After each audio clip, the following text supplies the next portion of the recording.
And I want to talk and touch on GNAP and introduction. You got to realize there's an immense power with that. You can tell the character of a person by their handshake.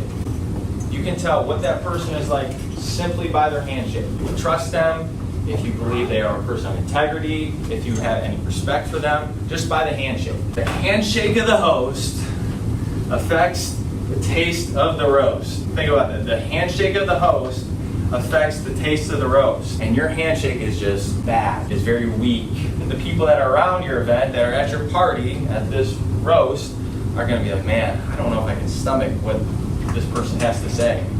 This person says they have all these great ideas and ambitions, but I don't know if I even want to listen to any of them because their handshake was very weak. Well, guess what? That person's not going to want to eat what you have to provide. They're not going to want to hire you for what you have to provide. They're going to just dismiss you. So you got to remember, the handshake is very, very, very powerful. Think about it. A handshake can cross all barriers. We can speak two totally different languages, but a simple handshake says all that we really need to say.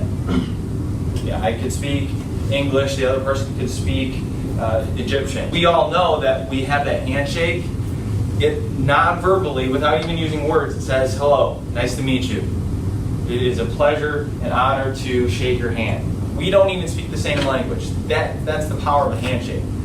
Handshake crosses racial barriers. Anybody can shake a hand. Any person from any ethnicity, religion, socioeconomic status can shake a hand. You don't have to be a certain class to shake somebody else's hand. A middle-class handshake is no different than a high-class handshake of the 1%ers in the world.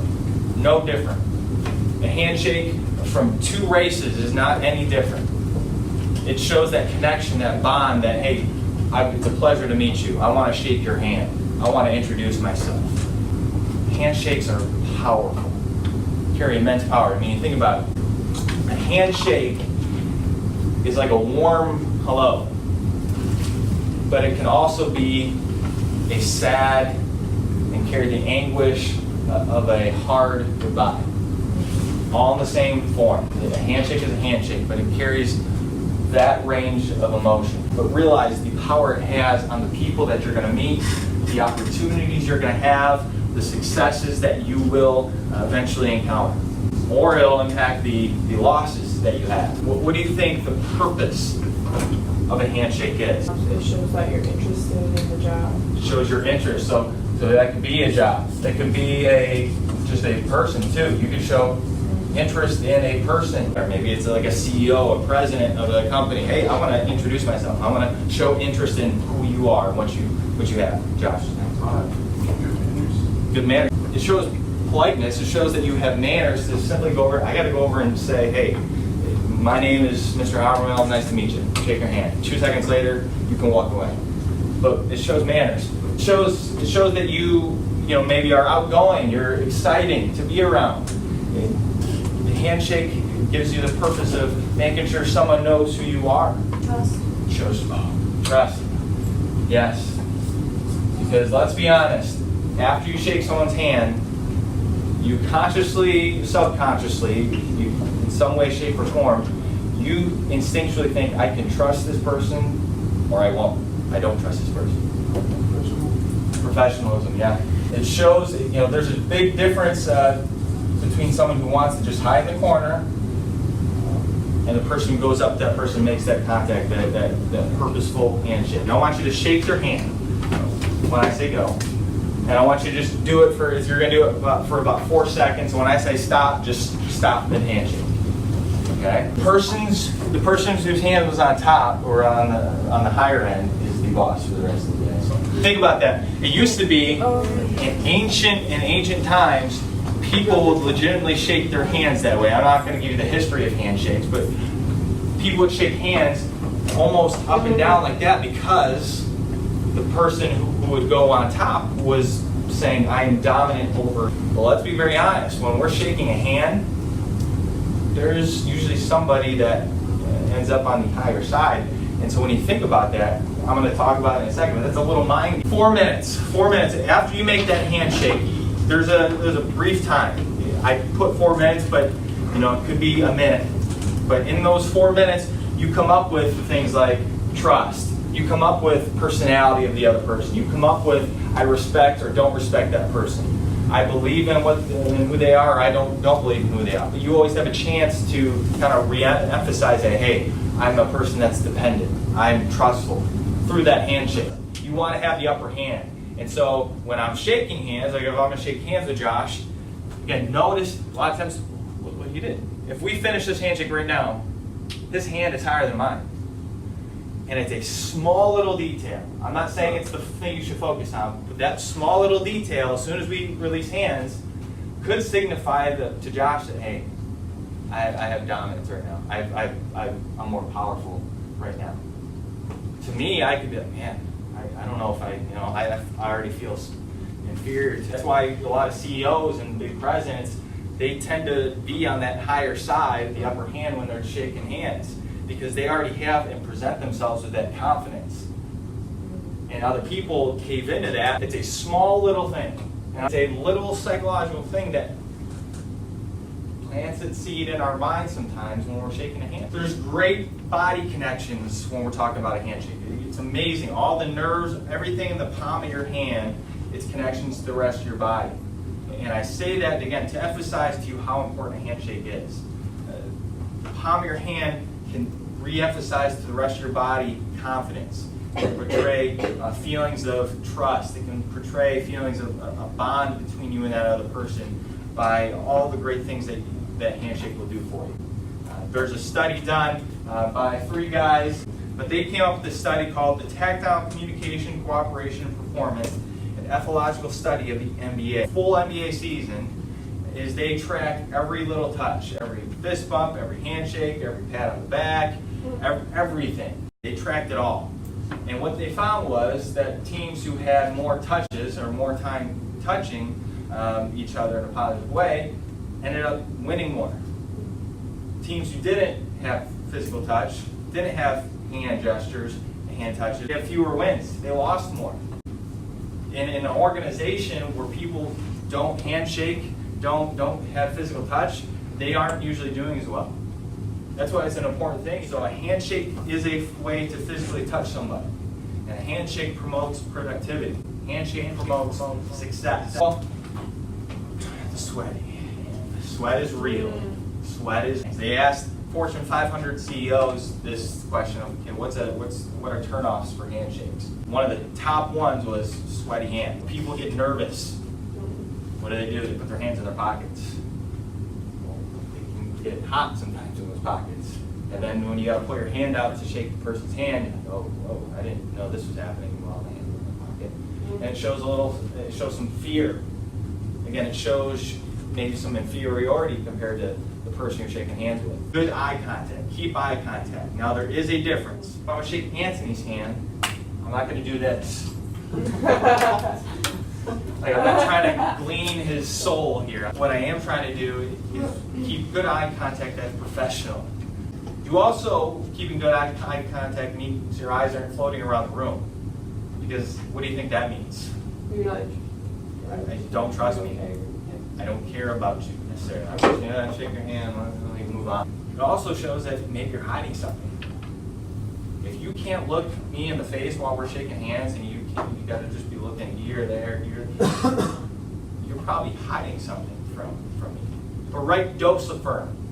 If you're shaking Principal Condon's hand, that is going to be a totally different handshake than if you shake the Queen of England's hand.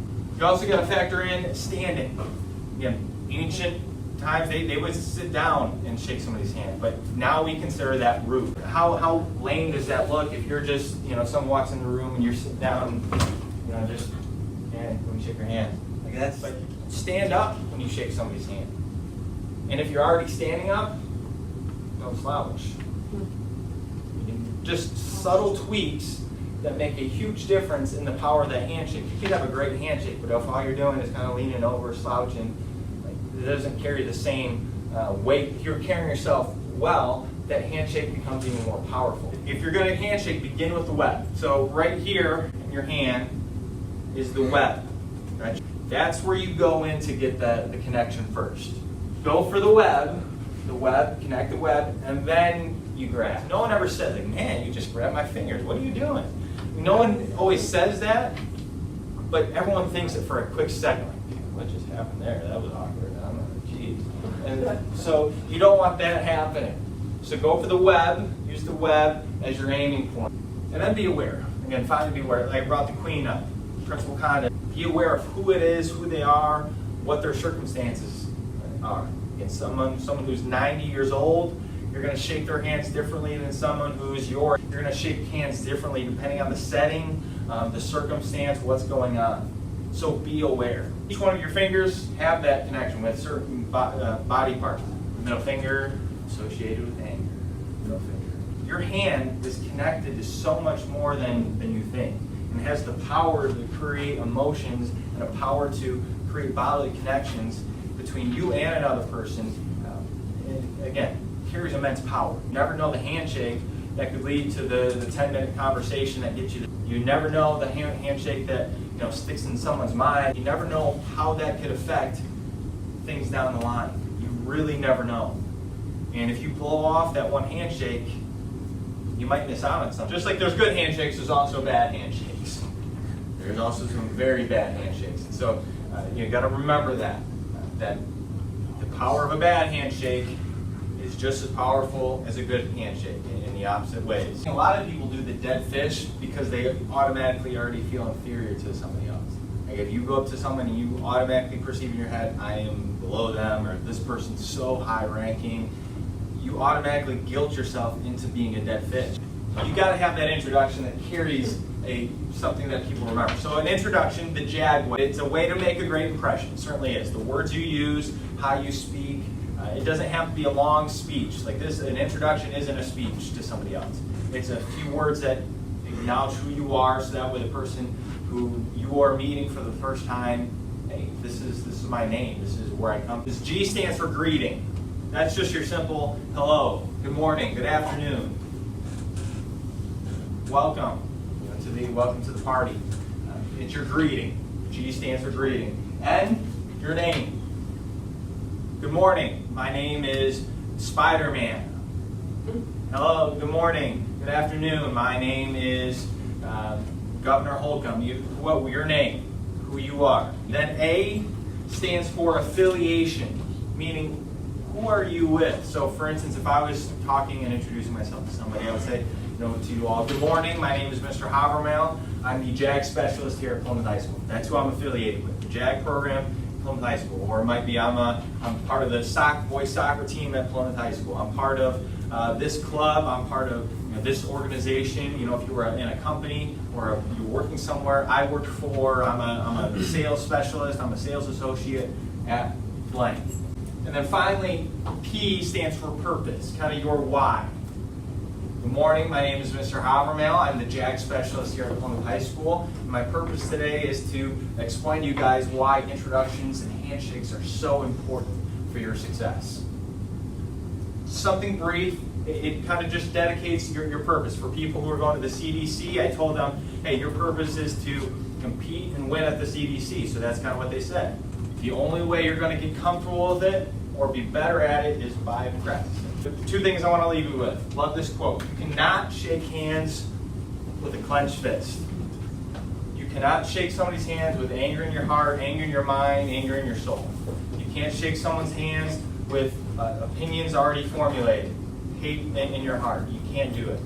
An introduction, a handshake has to be in that good manner. You can't do it with a clenched fist. And then finally, service is a smile.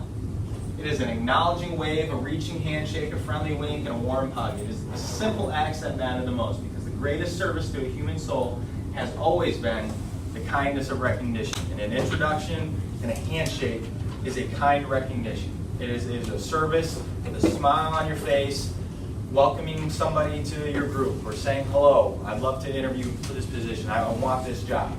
It is a simple way that you can get more opportunity. A simple 3-second thing, a handshake and a brief introduction.